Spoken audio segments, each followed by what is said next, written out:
Bonjour à tous les amis, on se retrouve pour un nouveau test de chez Altaïa, encore une 205 Turbo 16 en version Evo 2.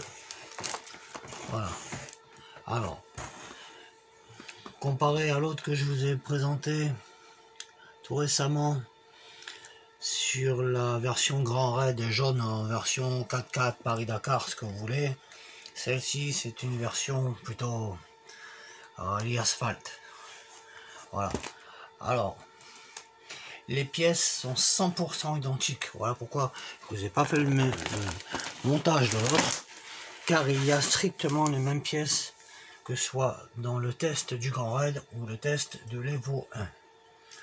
On a donc un capot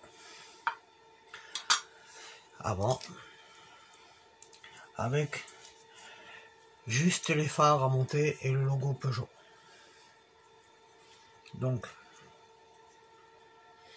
on est dans du super simple au niveau du montage.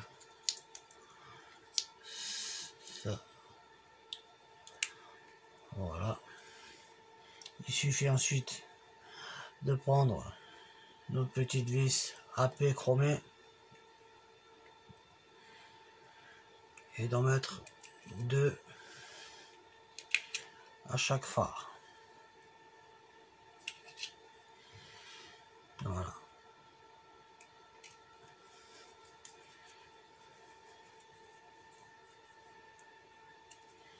La première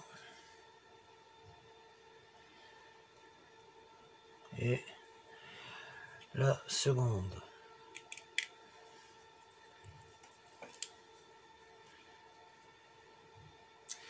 Le phare avant gauche est monté.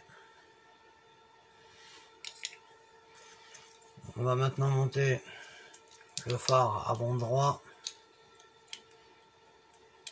On met la vitre sur l'optique pour former le phare.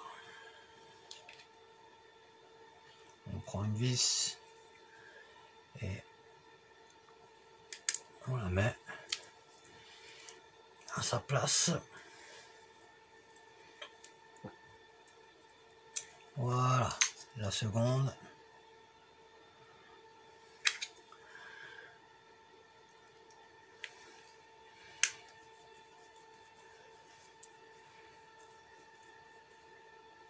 Nous voilà avec le second phare de montée, le phare avant droit.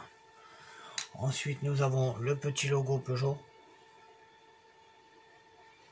qui vient se mettre à l'avant de ce capot. Voilà. Donc, bon, j'ai mis un point de colle sur l'autre parce que ça tient absolument pas. Si ça sort en collection, ce sera à revoir. Ah si, non, même pas, ça tient pas. Voilà, bon. On a donc strictement les mêmes.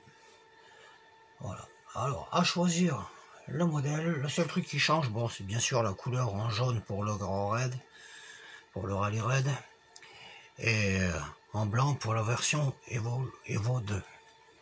Voilà. On a aussi ce qui change, bah bien sûr, là il y a écrit Paris-Alger Dakar, et ici Rallye de Nouvelle-Zélande. Bien. Le magazine en lui-même, le voici. Donc on nous parle de la 205 Turbo 16 légende de rallye. Voilà. Vraiment une voiture exceptionnelle qui aujourd'hui coûte plusieurs centaines de milliers d'euros. C'est devenu un collector. Voilà. Je vous présenterai la suite des numéros au fur et à mesure qu'ils vont sortir. Attention, c'est qu'un test, il n'y aura que quelques numéros, bien sûr. Voilà.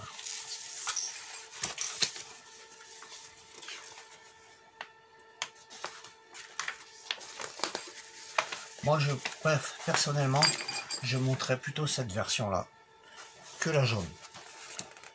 La jaune, elle est pour moi en version 4x4, c'est beaucoup trop haute. Celle-ci est plus à ras du sol. Et je préfère ça, personnellement. C'est juste mon avis. Voilà, donc pour le petit comparatif, je pense qu'il faut surtout un test de vente chez Altaïa afin de savoir, de faire un choix pour savoir lequel des deux modèles lancer. Voilà, parce qu'avoir lancé 2 tests comme ça, coup sur coup, pour une même, plus ou moins même voiture, ceux qui comptent en sortir une mais qui veulent pas se tromper au niveau des ventes. Voilà. Bon. Il me reste plus qu'à vous dire à bientôt les amis.